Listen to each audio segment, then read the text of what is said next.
tal? ¿Cómo están? Tengan ustedes muy, pero muy buenas noches. Bienvenido a esta nueva edición, la última edición del año de Fuego Cruzado. Hoy vamos a tratar dos temas. Uno tiene que ver con la economía paraguaya, cómo cierra este año, lo bueno, lo malo y sobre todo cuáles son las perspectivas para el 2024. Hay muchas expectativas, la gente aguarda que se adopten determinadas medidas que afecten sus condiciones de vida. Y después, en la segunda parte, vamos a tratar también el tema del tren de cercanía. Ya tiene media sanción de Cámara de Senadores y esta semana probablemente sea sancionada por la Cámara de Diputados. Pero hay posiciones encontradas. Es una larga polémica la que antecedió al nuevo tratamiento de este proyecto en el Congreso, que desde hace años es por momentos esbozado, por momentos se trata, duerme y ahora nuevamente se reflotó con modificaciones y se va a seguramente convertir en ley en los próximos días. Para hablar del primero de los temas, tenemos la presencia en los estudios del canal del economista Manuel Alarcón, ex viceministro de Economía. ¿Qué tal? ¿Cómo estás, Manuel?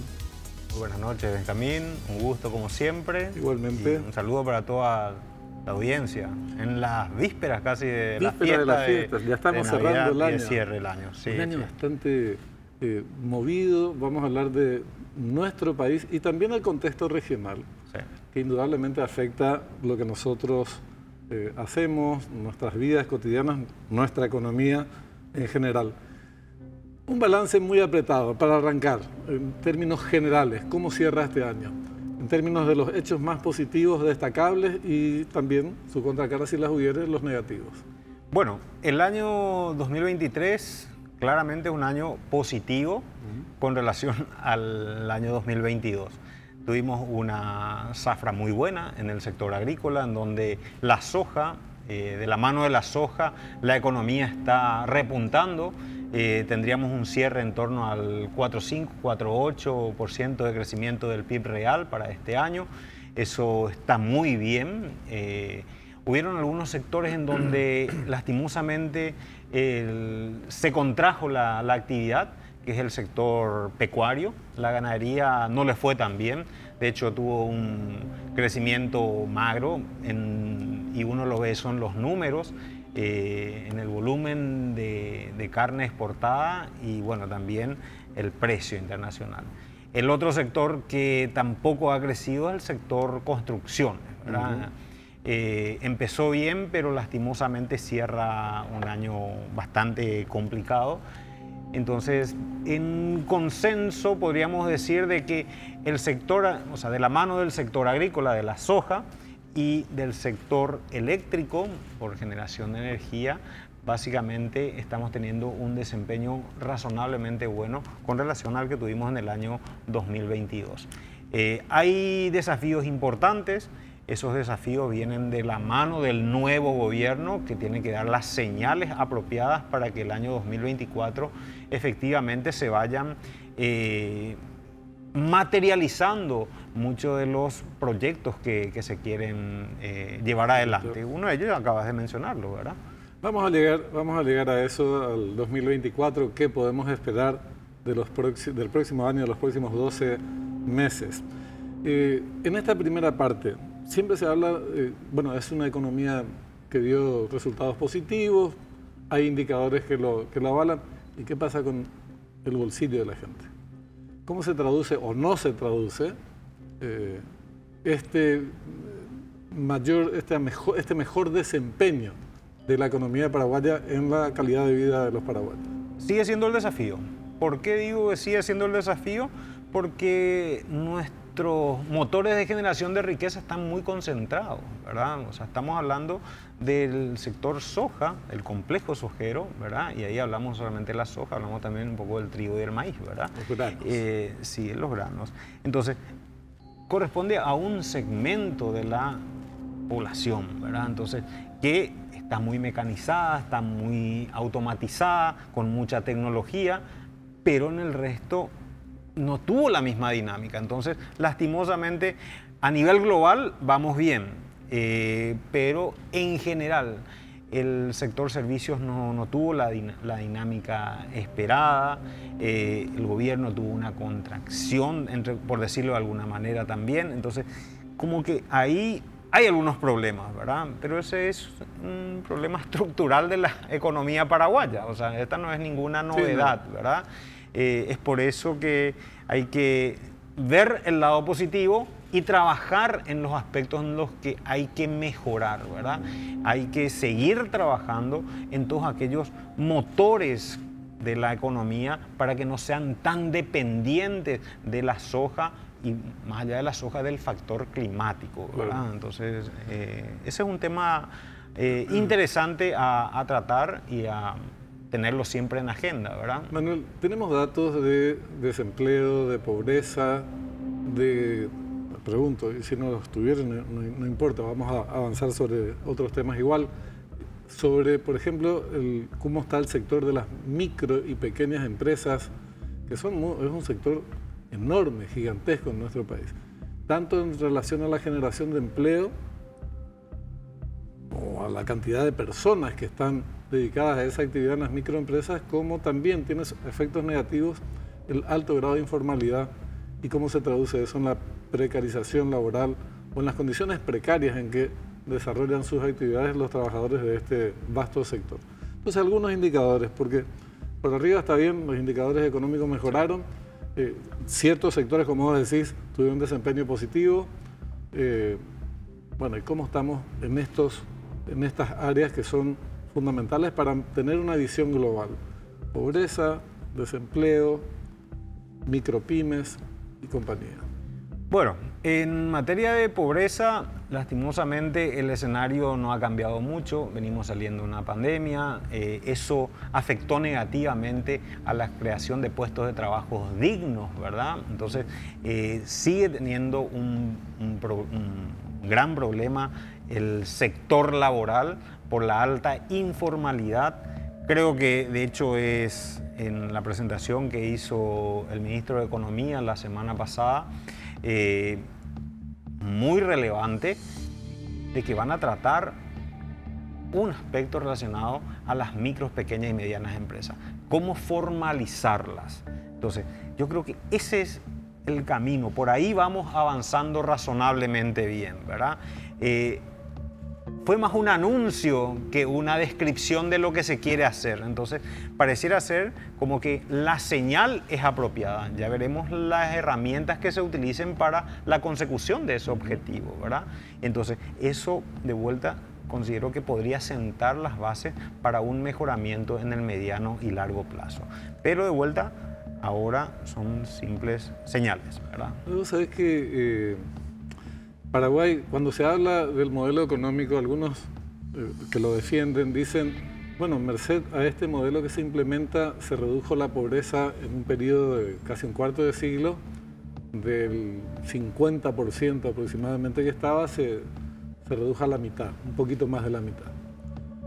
Es muy alto el índice y además esa disminución de la pobreza fue en los primeros años. Si uno ve los últimos 10 años, los indicadores de pobreza son más o menos 15 años. No registran mayor variación. 1 o 2 puntos y estamos así. Sí. Entonces lo que te queda, ¿por qué esta introducción? Está muy bien la estabilidad macroeconómica, pero ¿cómo es que no se traduce en un notorio bienestar de la población? Si hay tantas carencias, y incluimos no solamente el tema empleo, podemos incluir el tema educación, podemos incluir el tema salud, los recursos que se destinan a estas áreas sociales tan importantes. Entonces, ¿qué está fallando ahí? Yo creo que hay un déficit en la aplicación de las políticas públicas, ¿verdad? Partamos de una base. Tenemos, este año cumple la Ley de Responsabilidad Fiscal 10 años. Y es el 6º año de incumplimiento de la Ley de Responsabilidad Fiscal, ¿verdad? 2024 va a ser el 7º y vamos a seguir así hasta 2025 probablemente hasta el 2025, es decir, van a ser 8 años consecutivos de incumplimiento de la Ley de Responsabilidad Fiscal. Es decir, por un lado, no estamos siendo responsables con un número que nos comprometimos a cumplirlo. Un déficit que no supere el 1.5% del Producto Interno Bruto. Trabajar mucho en materia del reordenamiento de los gastos corrientes y obviamente no incrementos salariales. ¿Qué es lo que estamos viendo? Incrementos salariales discrecionales en sectores sensibles. Salud y educación. ¿Son eficaces? Y lastimosamente los resultados están a la vista, ¿verdad? La educación, lastimosamente, nuestros egresados están con el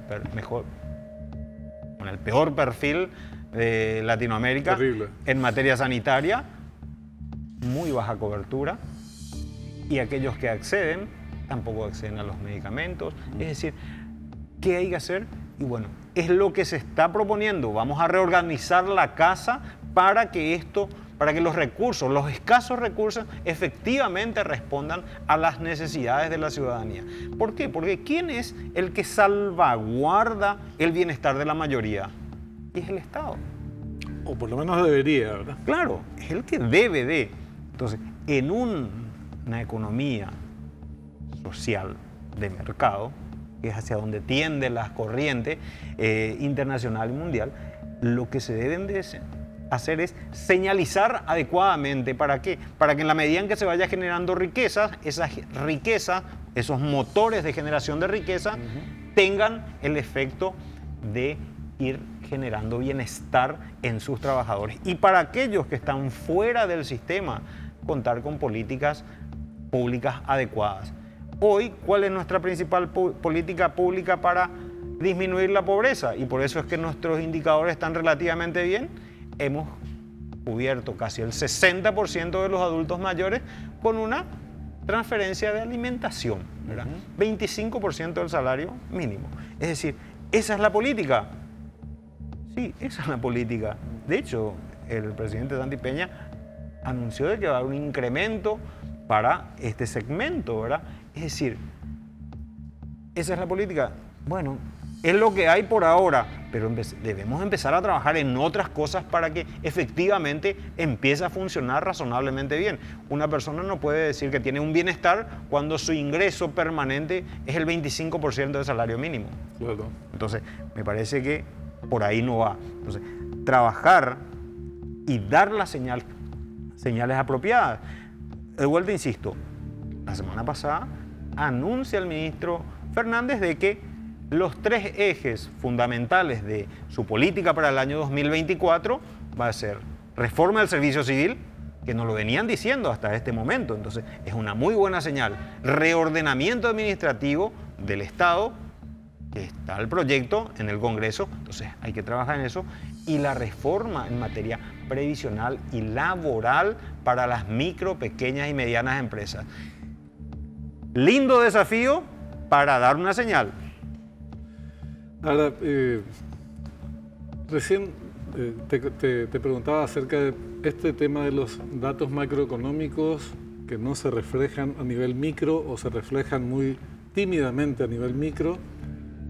Pero estoy hablando de un periodo largo de tiempo, no me estoy refiriendo a 3 meses, obviamente, que es imposible hacer un balance al respecto. Y hablabas vos de la economía social de mercado, que es el norte de nuestro país. Es el norte. Te pregunto porque pareciera más bien que tenemos una economía de mercado, pero la parte social de ese mercado, desde el Estado, durante años, excepto algunos programas específicos como Tecoporá y adultos mayores después, no hay mucho social en nuestra economía. Por eso mencioné que es la tendencia mundial. Eso no significa que nosotros lo estemos aplicando. Nosotros estamos más en una economía de mercado, totalmente de acuerdo. Pero en la medida en que adoptemos las medidas apropiadas de protección social, entonces vamos generando un entorno favorable para atender hacia aquello, ¿verdad? Hoy en día estamos un poco a la deriva, ¿verdad? O sea, queremos que se genere riqueza y ahora queremos ordenar un poquito la casa como para que tendamos marginalmente hacia eso. Lo vamos a lograr y solamente yo te voy a poder responder eso cuando vaya terminando este gobierno. Es decir, en la medida en que los anuncios realizados se cumplan, vamos a ver una eficacia en las medidas de políticas públicas a ser implementadas. Hoy, lastimosamente, todavía tienen el beneficio de la duda. Claro. Tuvimos algunas decisiones que impactaron en el bolsillo de segmentos de la población satisfactoriamente, por ejemplo, la reducción de los combustibles. Y una suma considerable que es para la gente que usa o adquiere combustibles de manera habitual, pero la economía también indirectamente tiene que haber sido afectada y rubros, renglones como los taxis, delivery, las plataformas. Es decir, hubo algunas medidas que ya se adoptaron. También está el tema del aumento para los beneficiarios de Tecoporá, que ya se produjo en un 25%. Entonces, para el presupuesto siguiente, son medidas que son alentadoras, pero en el marco general, ¿cómo se puede hacer, o qué políticas públicas crees vos que habría que enfatizar en el próximo periodo para que se exprese de manera más clara un nivel de mejoría en segmentos más amplios de la población? Creo que la primera señal es la aprobación también de la ley por el cual se crea la Superintendencia de Pensiones.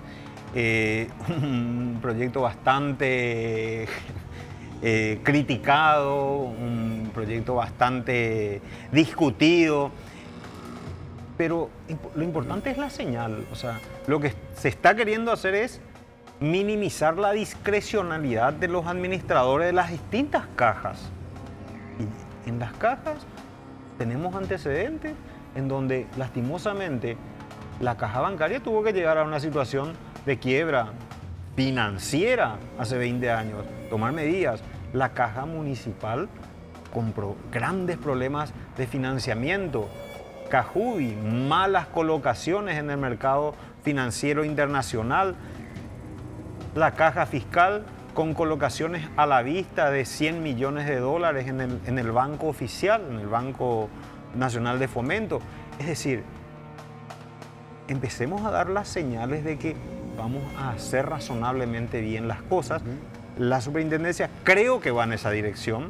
Habrá que ver cómo se estructura, porque todo el año 2024 va a ser de estructuración. Estamos hablando de una entidad que hoy en día no tiene presupuesto, no tiene una estructura orgánica, no existe nada. Entonces hay que organizar todo eso. A eso hay un proceso de reorganización administrativa del Estado.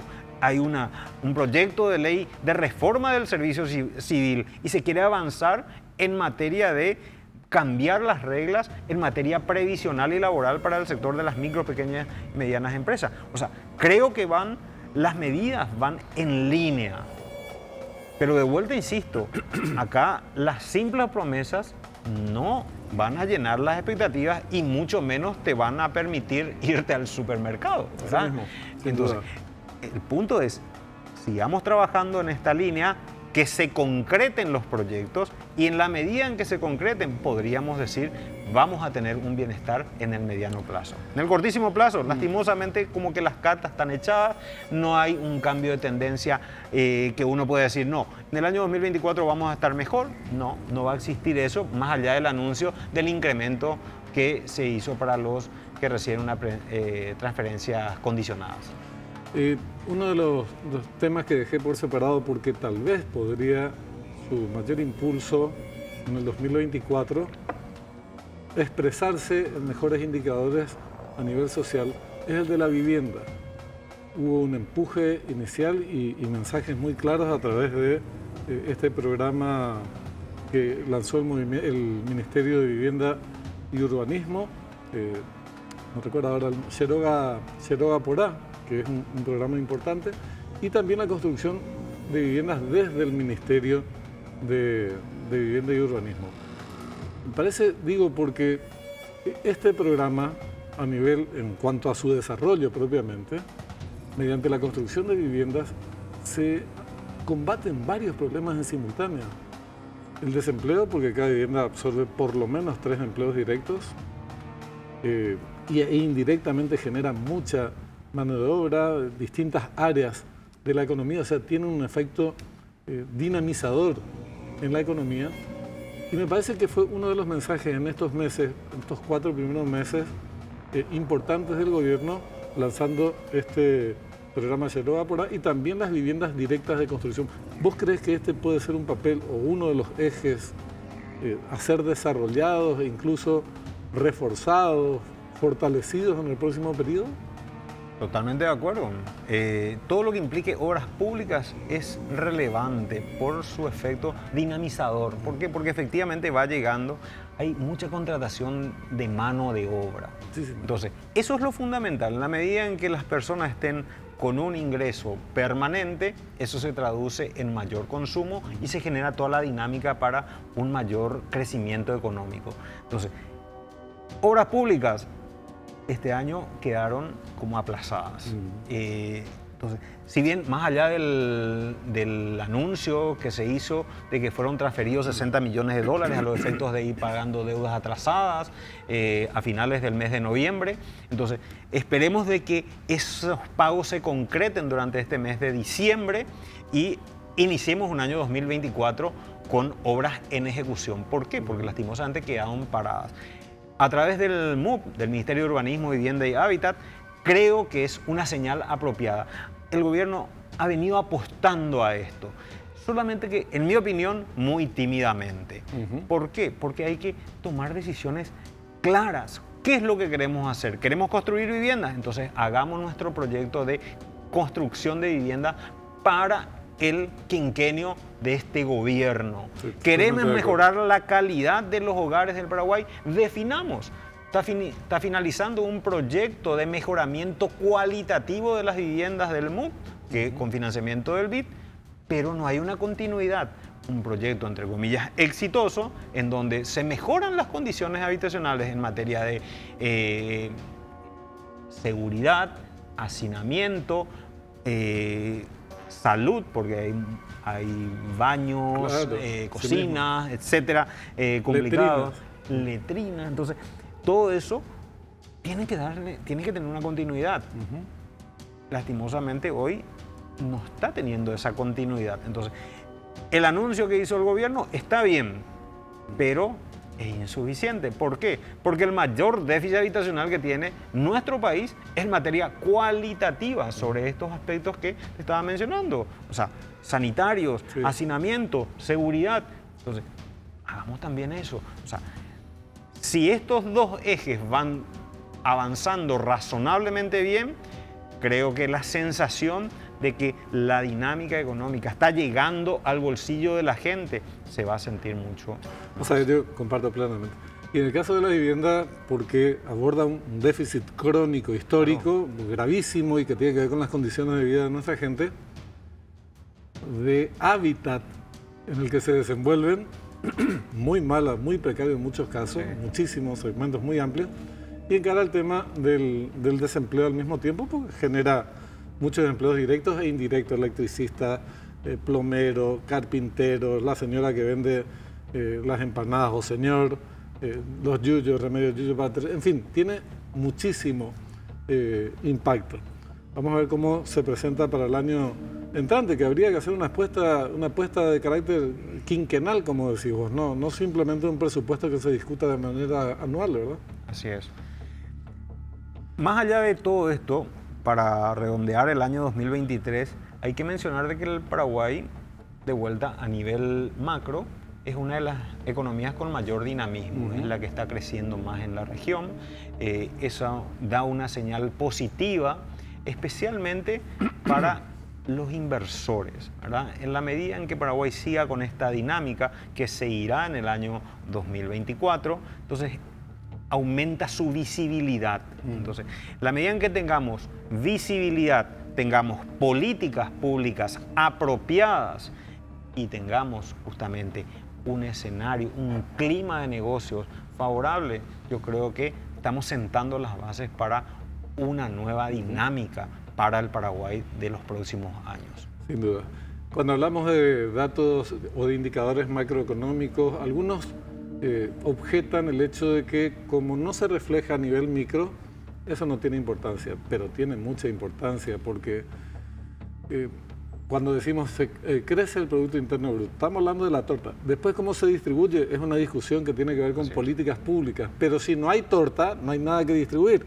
Entonces, es importante. Y la pregunta es, ¿cómo se presenta, cómo va a ser la torta económica en el 2024, en el contexto regional en particular, con algunos países en situaciones bastante complicadas? Caso Argentina en particular. ¿Cómo va a impactar? Tenemos muchos vasos comunicantes con Argentina. Paraguayos que envían sus remesas. Hay distintos mecanismos que nos unen muy directamente a Argentina. ¿Cuál es la perspectiva de 2024 incorporando este elemento llamado Argentina? Bueno, la perspectiva de 2024 de vuelta son favorables. El crecimiento económico va a estar en torno al crecimiento tendencial, a lo que viene desempeñándose la economía. Lastimosamente no hemos trabajado mucho aún en el crecimiento potencial de nuestra economía. Muchas veces tendemos a confundir entre lo potencial y lo tendencial. Yo prefiero hablar de lo tendencial porque si eso refleja un poco más hacia dónde vamos. Lo potencial, yo creo que seguimos teniendo capacidad ociosa donde podemos utilizar y explotar razonablemente bien. Nuestra economía estaría creciendo en torno al 4%, 3,8%, son las expectativas más optimistas, o sea, más conservadoras, mejor dicho.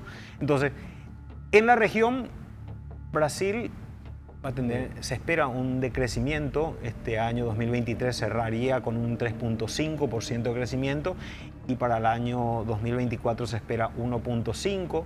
En el caso de Argentina se espera un decrecimiento del 0,5, 0,8% de la economía y hay una perspectiva de crecimiento del 2,5% para el año 2024.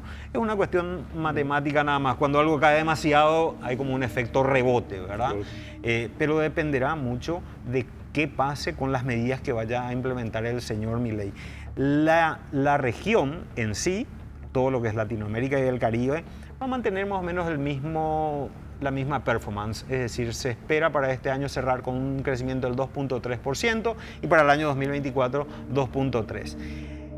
El resto de las áreas, Estados Unidos tiene una perspectiva de caída también para el año 2024, la zona euro también una ligera caída, China, o sea, la zona de Asia, pero liderado por China con un crecimiento del 2023 de 5,2 aproximadamente, una caída del 4,8 para el 2024. Es decir, la economía mundial está como que ralentizándose, ¿verdad? Sí. Es como que tenemos que practicar ralentizando. Así mismo, es como que vamos a una cierta velocidad y dejamos de desacelerar un poco, o sea, no frenamos, no se le mete freno, pero se desacelera, ¿verdad? La única región del mundo que sí va a tener una dinámica importante es África, la zona de África, que para este año tienen 3,3 y la expectativa de crecimiento es que esté en torno al 4%. Es decir, vemos de que si todo el mundo va como un poquito más lento y la economía paraguaya también va un poco más lento, pero por delante del resto de las economías. Entonces, parece que eso es una buena señal. ¿Qué pasará con la Argentina?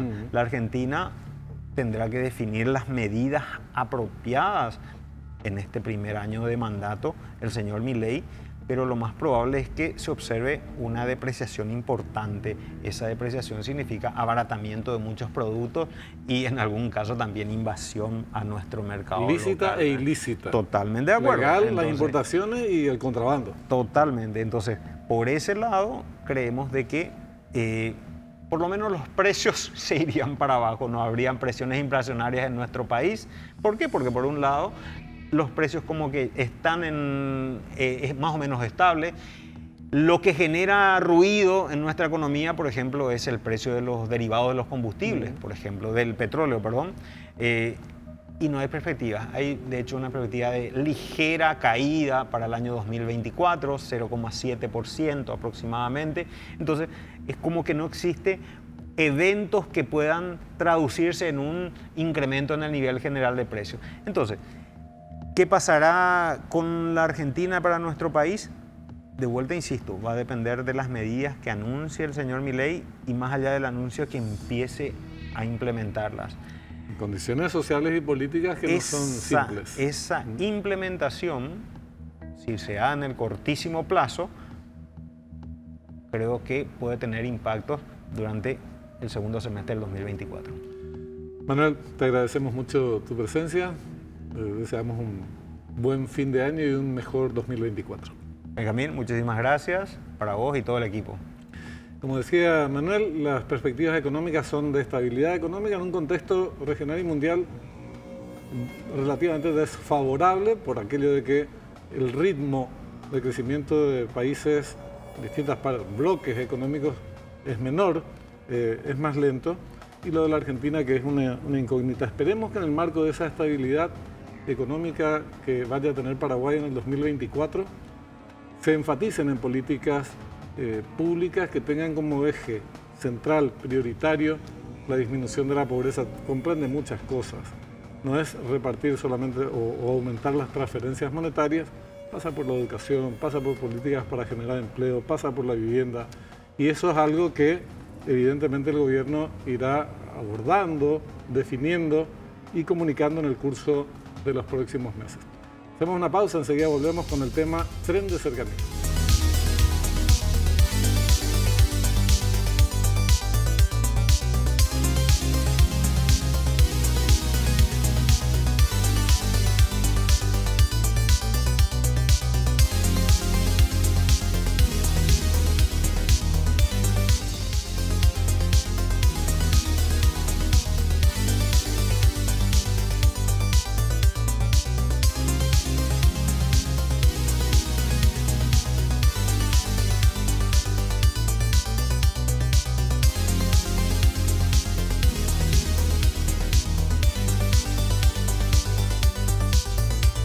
Segundo bloque del último programa de Fuego Cruzado del presente año. Esperamos vernos obviamente el próximo 2024.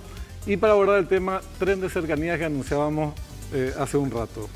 Decíamos, hay posiciones lógicamente que defienden el proyecto, los promotores del proyecto. Hay algunas voces críticas que ya vienen de mucho antes. Este es un tema que tiene años en discusión, abierta, implícita, por momentos se dejó de lado, se cajoneó, volvió, se fue, subió, bajó. Ahora tienen media sanción de la Cámara de Senadores y en los próximos días va a tratar seguramente la Cámara de Diputados con altas probabilidades de que se apruebe. Vamos a intentar avanzar en el sentido de qué es lo que, en qué consiste este proyecto y por qué es beneficioso, si es beneficioso para nuestro país, si es la modalidad que se ajusta a las necesidades en materia de transporte. Para eso estamos en presencia ya en los estudios de tenemos la presencia del presidente de FEPASA, Facundo Salinas. ¿Qué tal? ¿Cómo estás, Facundo? ¿Qué tal? Buenas noches, voy a tu audiencia, Benjamín. Muchas gracias por estar acá. Bueno, el año pasado y el año antepasado, cuando se planteó por 50ª vez más o menos el tema Tren de Cercanía, fue objeto de muchísimas críticas y fue retirado o cajoneado en el Congreso. ¿Qué cambió de entonces a esta parte? ¿Por qué ahora se vuelve o con qué características nuevas, si es que hubiera nuevas características con respecto a lo que se discutió antes? ¿Vos podrías hacernos una síntesis de en qué consiste el proyecto y qué cambió con respecto a lo que se cuestionaba? Sí, bueno, como dijiste, el proyecto Tren de Cercanías tiene muchos años. En realidad, como decís vos, más allá de la discusión esa que hubo en la administración anterior, en el Congreso, viene de mucho antes, porque ya en el 2014, inclusive antes ya se había hablado también. Tuvo un avance por ahí muy importante, en la época de Roberto era presidente, en el 2014, 2015, 2016, continuó, bueno. El proyecto en sí lo que es un tren eléctrico, 100% eléctrico, transporte masivo de pasajeros de calidad que va desde la ciudad de Pacaraí hasta Asunción. Son 7 estaciones proyectadas, 26 paradas, ¿no? Que serían como estaciones pequeñitas donde por el volumen de demanda no se necesita construir cine civil, una gran infraestructura, pero sí tener flujo de gente. Lo que se trata es de absorber más o menos 90.000 pasajeros día, esa es la capacidad que se va a tener en principio, Hay una proyección de crecimiento de demanda, tiene que tener una frecuencia en hora pico más o menos de 8 minutos, sobre todo en la hora pico, sobre todo Luque Asunción, que es donde tenés la gran concentración de demanda, y luego podrás hacer 15 minutos, media hora, bueno, ahí vamos a ver el comportamiento. Cuando se analizó en su momento desde el punto de vista técnico lo que es el Sistema Nacional de Inversión Pública, que en su momento fue Ministerio de Hacienda y Secretaría Técnica de Planificación, hoy día está en el Ministerio de Economía y Finanzas, sí se otorgó la factibilidad económica del proyecto, o sea, ahí se analizó costo-beneficio, beneficios no en términos financieros, sino económicos sociales, ahorros de tiempo, baja accidentología, menor tráfico, menor emisiones de CO2, todo eso da rentabilidad, se monetiza de acuerdo a los estudios de demanda y te da un beneficio de ahorros a la economía de 150 millones de dólares por año, que en el periodo total global de 30 te da más o menos 4.000. Por lo tanto, es factible desde ese punto de vista. Ahora, las cosas que han cambiado, hubo modificaciones, hubo discusiones en ampliar los plazos de financiamiento, o sea, por un lado con el gobierno de Corea, quiero decir, la discusión que había desde lo que vos me contabas, que fue que se suspendió, creo que no me acuerdo cómo habían hecho una suspensión en el Senado, ahora se revivió. Bueno, una de las modificaciones que se pueden decir es, por un lado, se aumenta la participación privada, o sea, del consorcio, de la participación privada de capital propio. Puede ser medio tedioso eso, pero aumentar la capacidad de capital propio, vos tenés dos formas de endeudarte. Una es una deuda que vos respondés con tu capital y otra, o sea, con tu patrimonio, y otra que responde el flujo del proyecto, claro, que es típicamente Project Finance. Bueno, se aumenta la participación de ellos, lo cual significa que arriesgan más dinero, ¿no? Al arriesgar más dinero, vos le incentivás a que sea más eficiente. ¿De cuánto a cuánto? Del 20 al 25%. Y lo que hoy está en discusión es cuál es el plazo más largo que se puede obtener y periodo de gracia en la parte que va a ser la participación de deuda pública, ¿no? Que será el Ministerio de Economía. Y ahí estamos hablando de, por lo menos lo que se está hablando, de 1.1 y gracia, es decir, se paga interés nomás, entre 7 a 10 años, extender de 30 a 40, o sea, tratar de aplanar lo máximo posible el costo financiero. Entonces, eso por un lado, en términos de la estructuración financiera, resulta bastante positivo, y creo que hace un cambio, ¿no? Y luego me parece que también la gran decisión, yo creo que la gran decisión que había con respecto a este momento con el otro, es que en el otro no estaba claro el liderazgo de ese proyecto. De hecho, fue una iniciativa parlamentaria y ahora las modificaciones vienen del Ejecutivo. O sea, por decirlo de una manera, el Ejecutivo recoge el guante y dice, no, esto es un proyecto del Ejecutivo donde él plantea las modificaciones, donde se sienta con el gobierno de Corea y vamos a negociar. Lo que yo vi, había muy buena intención, muy buena voluntad, pero eran voluntariosmos aislados, no había como una decisión total de decir, bueno, esto es un proyecto paraguayo, porque aparte se hablaba, no, el proyecto de los coreanos. No es el proyecto coreano. Paraguay es el que quiere el tren. De hecho, antes que estén los coreanos, ya quería un tren. No lo pudo concretar por diferentes razones. Pero lo cierto y lo concreto es que siempre quiso tener un transporte masivo, que es un déficit en realidad. No solamente el tren, todo el transporte urbano es un déficit. Entonces, por lo tanto, este es un avance. Y el otro dato también importante es que esto no va a ser un tren aislado, sino que tiene que haber una integración, y eso también es parte de la negociación, cómo Corea va a cooperar en el estudio y luego para implementar la integración del transporte público al tren, porque el tren tiene que tener alimentadores. Si bien hay demanda en la franja, pero va a tener mucho más si vos alimentás con el sistema de buses. Claro. Entonces, eso también es parte del paquete de negociación. No puede ser algo aislado, tiene que ser integrado el transporte. Entonces, esas son las grandes diferencias que puedo... Para entonces precisar algunas cuestiones. El acuerdo es con el gobierno de Corea. Sí. La modalidad, nos decías en radio, es por vía de una subconcesión Sí. de FEPASA, del Estado paraguayo a través de FEPASA, Sí. a favor de esta empresa coreana en particular, cuyo nombre no me pidas que vos manejas mejor. Sí, no, a ver, para hacerlo, están las conocidas, pero la que lidera es Un la consorcio. empresa estatal coreana, que es de gobierno, que se llama KAIN. Bueno. Para hacerlo bien simple. ¿Y el costo? Ese es el... El costo es un contrato por 40 años de explotación. El 30, costo- perdón. 30 es. 30. No sabía, lo daba 40. No, quedamos en 30. Ah, bueno, 30 años de concesión y el costo, la inversión del Estado paraguayo sería de 300 millones de dólares. No está definido el número, se habló de hasta 300, pero en realidad todavía no puede ser menos, inclusive. O sea, porque al haber aumentado la participación de capital privado, baja entonces la participación ¿Y de qué deuda. participación tiene Paraguay en materia de deuda, justamente? En la inversión global. Si yo miro la inversión global, y sería más o menos un 35%. ¿Cómo se compone? El Se Estado compone- paraguayo 35, el sector privado 25. Vos Ahí tendrías tenemos capital 60. propio de las empresas, donde tienen que entrar empresas paraguayas, eso también es importante. El consorcio va a buscar aliados paraguayos para que haya empresas locales. Estos tienen que aportar el 25% del valor de la obra, con capital propio. Te queda el resto que te queda para financiar, 75. se divide en dos. Una parte es el Estado que entra con la deuda, y el otro porcentaje, o sea, el otro 35, más o menos 37 para ser exacto, 37.5. La otra sería deuda que toman el privado, pero lo que se dice project finance, o sería la deuda contra el flujo del proyecto. Es decir, contra los recursos que genere el proyecto. Y si no genera esos recursos previstos, ¿quién asume la responsabilidad, digamos?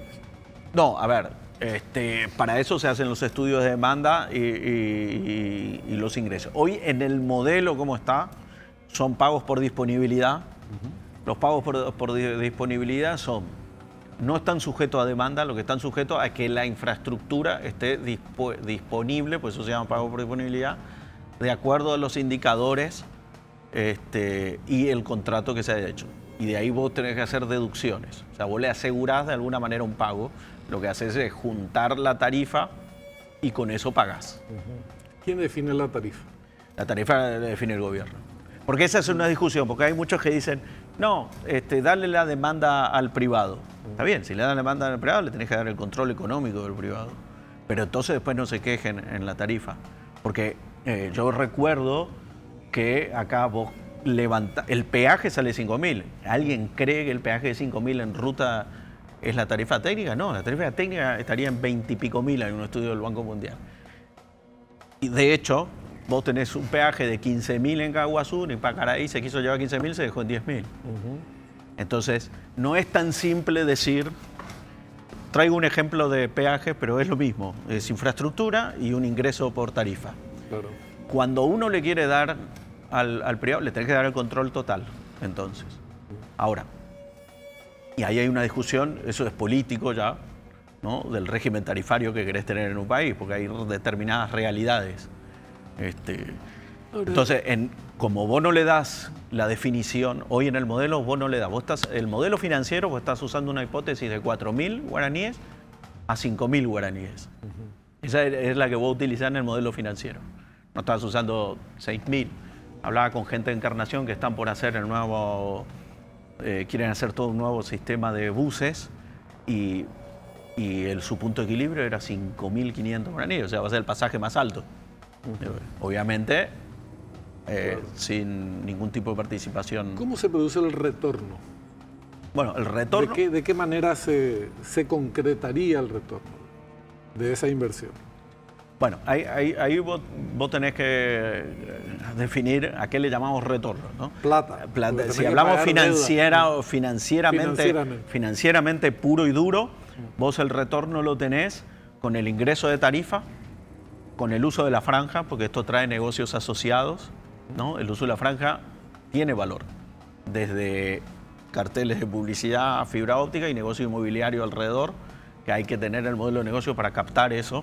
O sea, para que el proyecto capte, ¿no? La gente probablemente lo capte. o si lo hablamos estrictamente, y vas a tener tenés un ingreso proyectado de tarifa. Ahora, ese ingreso de tarifa a vos no te paga la inversión. Te lo paga en 15 años con esta participación del gobierno, porque hay una participación del gobierno, por eso está esa deuda. Ahora, luego de 15 años, estamos hablando 2040, 41, sí ya es superavitario. Vos todavía no completaste los 30 años, te quedan todavía como 10, 12, 15 años más. Entonces, si yo te agarro, no quiero ponerme muy técnico aburrido, pero si yo te pongo todo el ciclo del activo, en realidad yo tengo una carga fiscal en promedio anual de 3.3 millones de dólares. Compara eso con el subsidio de transporte público hoy. Y es mucho más eficiente y barato. Y en el paquete, a la hora de distribuir los beneficios, cuando los hubiere, o en la etapa previa de desarrollo, los recursos que se obtienen por vía de la tarifa, ¿cómo se distribuyen proporcionalmente a ese paquete accionario 37,5, 37,5 y 25%? Hoy el modelo, lo que hacemos, cómo está planteado, porque hay un nivel de detalle que va a ser necesariamente del acuerdo de implementación y en la subconcesión, ¿no? Esta ley lo que busca es ese marco para autorizar, ¿no? Entonces, lo que vos hoy tenés es todo lo recaudado va a pagar el proyecto. Lo que sí vas a tener un superávit pagado el proyecto, es decir, a los 15, en el año 16 o en el año 15, 14, 15. Ahí tenés que tomar una decisión, como todos los recursos van a ir a un fondo, que es un fideicomiso que va a ser el Ministerio de Economía y Finanzas con la FD. O sea, esos recursos van a ir ahí. Yo recaudo la plata de lo que me ingrese del negocio, digamos, y lo mando a AFD. Y luego AFD es el que paga. Obviamente, como esto se paga, como te decía, el punto de equilibrio se encuentra en el 2040 más o menos, 2041, todo lo que entre va a pagar esto.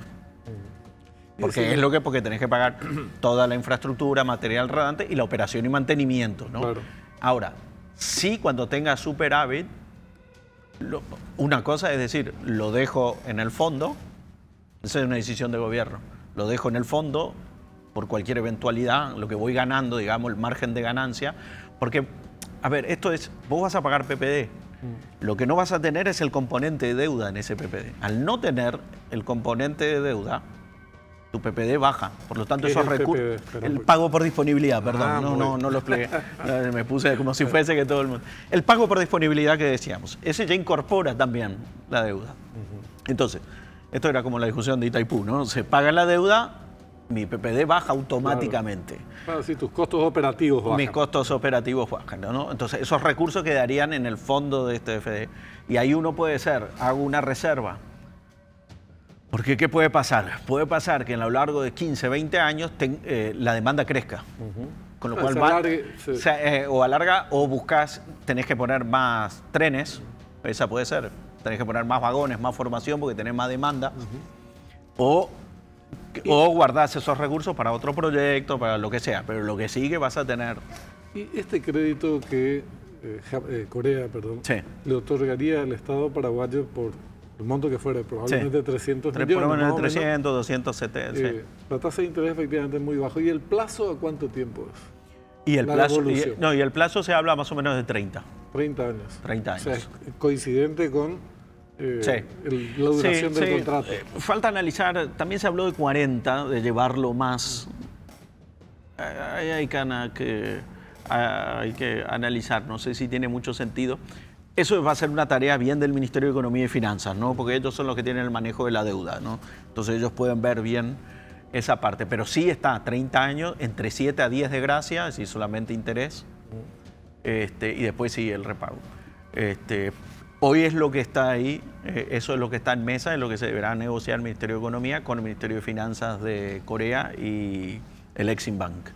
Hemos escuchado antes y ahora últimamente algunos colegas en otros medios también una serie de cuestionamientos que quiero plantearte para ver cuáles son las respuestas, considerando que en los próximos días trataría diputado y podría ya convertir en ley de la nación este tema. Lo primero es, ¿por qué esta modalidad de transporte? ¿No existen otras alternativas menos onerosas de las que dependería solamente el Estado paraguayo sin necesidad de acuerdos complejos con otro Estado? Se habló, es una palabra muy estigmatizada, Metrobús, que tiene menos, ocupa menos espacio, la franja de dominio sería menor, el costo de la inversión sería menor y esos recursos, en un país en donde no tenemos plata para tirar por el, digamos, manteca para tirar al techo, se puede destinar a otras urgencias. Entonces, ¿por qué esta modalidad? Que si bien es súper linda, digo, porque tener trenes es fantástico, se pone por encima. ¿La relación costo-beneficio no sería favorable a otro mecanismo de transporte? Bueno, mira, en su momento se analizó el tema de metro. Hace unos años atrás se había hecho un comparativo. Lo cierto y lo concreto es, el tren tiene otros beneficios que si uno compara solamente con el bus, ¿no? Primero y principal, es más fácil cuando tenés aumento de demanda ir colocando vagones, o sea, ya una vez que tenés ya la infraestructura. Eso por un lado. También te permite llevar más gente, porque vos tenés formación, o sea, si vos comparás lo que lleva un bus versus a lo que lleva un tren, un vagón tiene más capacidad que un bus. Y eso va sumando, o sea, mientras uno puede llevar 50, no sé, 40 personas, 50, yo llevo 100 o llevo 200, o llevo hasta 300, y según la formación, y puedo hacerlo más. Me da un mayor, lo cierto y lo concreto que al tener una sola operación con un solo tren, también tengo mejor manejo del tiempo. Y por eso los trenes son muy eficientes, sale un horario, viene en un horario, tiene una vía segmentada. También tiene externalidades positivas, que esto es lo que te decía, se genera un desarrollo comercial e inmobiliario detrás de las estaciones y del tren que no se da en buses, que son una parada de colectivo. Entonces, acá se genera también toda una economía alrededor, directa e indirecta, que aporta mucho más beneficio a la economía en general. Ahora, ¿que es costoso? Sí, claramente es costoso. No quiero entrar en el tema del Metrobús porque salió mal, claro, probablemente por otros temas. Sea carreta. Sí, por eso. Dejemos la franja de dominio. Sí, me hablaban de la liberación. Una colega tuya me decía, yo decía, bueno, a ver, tema de liberación, puedes poner una carreta que va a tener el mismo problema, o sea, independientemente de... Pero yo te diría que esas son las cosas que pesaron. Asumimos entonces que la inversión es mucho mayor, obviamente, a otro método de transporte. No, bueno. Aunque todo esto que vos decís que genera pueda ser justificarlo, no estoy haciendo un juicio de valor. Claro. El punto es que el beneficio, vos tenés mayores externalidades positivas y podés llevar más gente con mejor horario porque tienen mayor capacidad, y es menos contaminante también el tren. Entonces, eso sopesás y tiene mucho mayor calidad que un bus, pero de lejos. Entonces, es como comparar, a ver, una determinada infraestructura, un hospital de punta, moderno. Es comparar el tren con un colectivo. Claro. Está clara la diferencia en comodidad, en velocidad, en consecuencia tiempos y todo lo demás. También en inversión, pero esa no es la discusión que te planteo. Solamente si se considera otro método de transporte, se considera. Ahora, hay una objeción que sí puede tener consecuencias implicadas. Esta también se va a desarrollar con certeza en algún momento, no sé si ahora mismo, que es el aspecto legal. La subconcesión como figura en vez de recurrir al método de la licitación. Vos me decías, lo que pasa es que se trata de un Estado que está del otro lado, entonces hay un interés estratégico y facilidades que no te dan margen, el mercado, por decirlo. El mercado si se trata de un acuerdo privado. Pero veíamos que existen antecedentes de una serie de empresas que en su momento no es que calificaron porque no había ningún llamado a licitación, pero mostraron su interés. Sus intenciones. Sí, ya conozco miles. Bueno, pero la pregunta es, ¿por qué a priori decir, no, esto es más beneficioso aún con todos los criterios de que puede ser siempre más barato acordar con un Estado que con un privado por las condiciones del mercado? ¿Por qué no dar la posibilidad en un marco legal distinto de hacer una licitación? Bueno. Y que se presente el que quiera y el que no tiene condiciones se joroba. Sí. Bueno, a ver, acá hubo una decisión estratégica, con un socio estratégico, de un país estratégico, que es un aliado de Paraguay, que es Corea, que es la República de Corea, que con Corea se tiene una agenda bilateral enorme, no solamente en realidad todo el tema de transporte. Ellos están muy en el tema urbano, es verdad, pues también tienen con la municipalidad, tienen la COICA. Entonces, más allá de la subconcesión, la cuestión legal, lo cierto y lo concreto es que el precio de mercado siempre, el precio de mercado te va a ser el precio financiero, ¿no? El precio financiero de mercado siempre va a ser más caro. O sea, porque no es lo mismo el riesgo privado que los riesgos de los estados. Primera cosa, no es lo mismo tener dos países y un país sobre todo desarrollado que tener dos empresas. Por más empresa que sea, es una empresa que se va a endeudar para un proyecto de un país en Sudamérica que dice que le van a devolver la plata, porque esa es la mirada de riesgo que va a tener.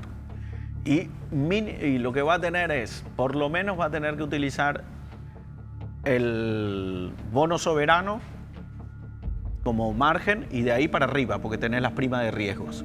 De ahí para arriba. Entonces, primera cosa. La gente entienda. ¿Por qué con todas estas consideraciones y ante la inminencia objetiva, según tu criterio, ¿verdad?, que debes tener razón, no estoy poniendo en duda, de que el Estado coreano siempre va a hacer la mejor oferta, ¿y por qué no habría el juego y que los demás hagan las peores ofertas? Bueno, ya lo hicieron, evidentemente, porque si no ya tendrían el tren y lo cierto es que no lo hicieron.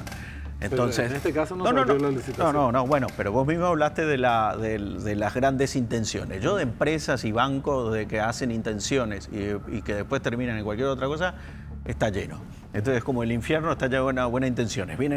Y todas las conocen las grandes, aparte en el mundo de trenes tampoco, y también en el mundo de vial. Todos te dicen, sí, yo te lo hago gratis, yo te regalo dinero. No, eso no, lo cierto es que no existe. Yo te puedo, y después tenés otro elemento. También acá se sopesó no solamente hacer un tren y una vía, sino una estrategia ferroviaria, que es lo que a vos te aporta Corea. Que una empresa privada, no sé, Aston o SACIR de España, que ya está acá en Paraguay, también opera un tren súper deficitario, pero lo opera, no importa. O sea, tiene experiencia, quiero decir, y está acá en Paraguay porque tiene Ruta del Este. Lo que va a hacer es, efectivamente, te va a hacer el tren. Te pongo la vía, te pongo el tren y lo manejo, vos me pagás, básicamente. Porque nadie va a agarrar riesgo de demanda. Nadie. O sea, el que dice eso o sueña o nunca manejó un contrato de 30 años a largo plazo con riesgo en países emergentes. Esa es la verdad. Entonces, vos tenés una estrategia acá de hacer carrera ferroviaria, asociarte con la carrera de ingeniería, enviar, hay dos estudiantes paraguayos ya en ingeniería viendo trenes en Corea y estudiando, más la integración de todo el transporte, vuelvo a decir porque esto es parte también de la negociación, de todo el transporte de buses con el tren, de cómo convivir, donde tenés ahí una donación también importante de Corea que se está hablando. Entonces es más allá de solamente el tren, ¿sí? Y de crear ese know-how, ese conocimiento para que Paraguay en un determinado momento pueda operar sus trenes, como hizo con los ingleses. O sea, se asoció con los ingleses, Carlos Antonio López, los ferroviarios paraguayos aprendieron de los ingleses, y nosotros tenemos que aprender de cero. Después esperemos que no nos financien ninguna guerra. No, esperemos que no, esa parte tenés razón. Pero después aprendió Paraguay, nunca dimos el salto ni siquiera al diésel, ese fue el problema nuestro, ¿no? O sea, Argentina y muchos países hicieron el diésel, no. Entonces, yo creo que esos son los condimentos que hacen que uno dice, ok, yo no solamente estoy poniendo un tren, que es lo más importante, sino estoy teniendo una visión de cómo voy a desarrollar o cómo va a nacer, porque desarrollar parece porque no hay, o sea, cómo voy a tener y voy a desarrollar la industria ferroviaria con los coreanos a partir de acá en adelante en Paraguay. Facundo, desgraciadamente se nos refue el tiempo, como dice alguien con quien hablaste hace poco. Sí. Entonces tenemos que cerrar la charla, pero vamos a continuar en otros espacios. Lamentablemente muy pocos días y casi nulo debate público sobre un tema que es de mucho interés, pero vamos a hacer ese esfuerzo en los próximos días, ya desde otros espacios. Gracias por tu tiempo. No, a vos muchas gracias por invitarme y bueno, cuando quieran, estoy. Gracias, señor.